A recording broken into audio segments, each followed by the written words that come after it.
just a brief part here. Robin says, the therapist frequently told her own personal stories that were not particularly useful to my husband or me. It generally seemed too frequent for her responses to our things to be about her. I'd been to enough therapy to know it wasn't supposed to be like that. So, just real quick, for me, yeah, personal disclosure, it's an iffy area. There's a gray area here. It's not always a bad thing. It can be helpful. I don't do a whole lot of personal disclosure, but it's not out of the norm for therapists to like do a bit of personal disclosure. Well, and for me, it's like if it gets to the point where the client is noticing, like, this is a little much, it's not okay.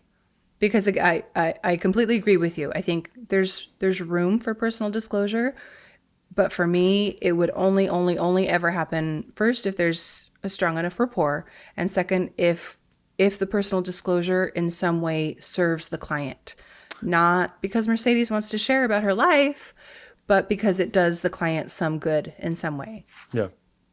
Yeah. I agree with That's you. the only reason to do it. Well, actually, let me challenge you on that. I'll add to that because Okay. I think it could be, and I've done this once. I never, except for once, share my religious beliefs, my political beliefs. Like I don't, that doesn't have a part in therapy. But there was Right. one client where they were deeply religious, and I'm an atheist, and usually that's not an issue. I was raised Catholic, and I get it. I can use the terminology and the concepts, and I was baptized and had different sacraments and blah blah blah. So, but with this one Yeah. client, I felt like with me keeping that back and trying to use their terminology, like I wasn't able to meet them on that level they were needing.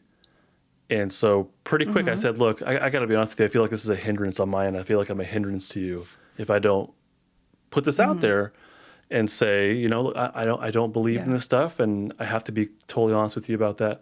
It just felt like the right move to me, and they were appreciative of that, and I think it actually kind of helped in a way. Yeah. So it wasn't self-serving, but it was Yeah. more like I don't know how helpful I can be if I withhold this from you, you know? Yeah, like I agree with what you did there because like you said it wasn't self-serving at all. In fact, some could argue it was actually the opposite of self-serving, but I think it's transparency with the client.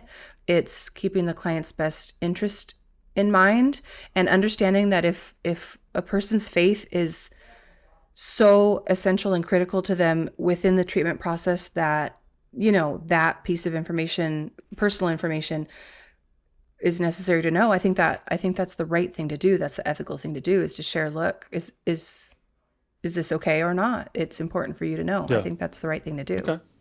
Yeah, and so that one in particular, Yeah. they ended up saying, oh, okay, I'll get my spiritual needs met from my pastor, and I'll talk with you about my emotional stuff. Mm-hmm. And we had a clear differentiation. It's like, okay, I can do that for you, sure. Hey, thank you so much for watching all the way to the end. I, of course, have a lot more stuff here on YouTube, but I also have even more on my website. It's justinlmft.com. I have a blog, I have a podcast, I have free resources, and I have some paid courses as well. Head on over to justinlmft.com. I think you'll like it a lot. This and other content I create is not therapy, not intended to be therapy or be a replacement for therapy. Nothing in this creates or indicates a therapeutic relationship.